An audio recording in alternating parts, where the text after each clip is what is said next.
Okay, so microphone stands, arms, and booms. What, when, why, and where? So, as with most things here, it all comes down to your specific wants and needs. Do you want the microphone completely out of frame? Or are you okay with the microphone being completely in the shot?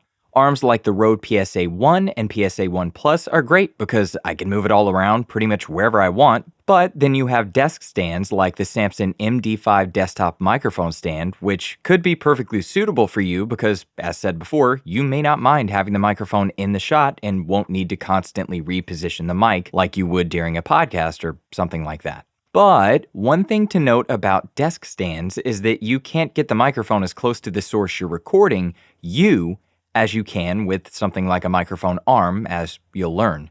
You typically want to get the microphone as close to the source you're recording as possible.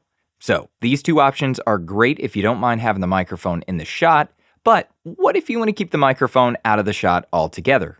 Well, in that case, you would want to go with a stand that has a boom pole of some sort, like the OnStage SB96 Plus microphone stand. This is what I use when I'm using a shotgun microphone and don't want it getting in the frame while I'm recording. Now, you definitely want to ensure you have great microphone technique and placement, especially when using a shotgun microphone off camera, but we'll get to that a little later on.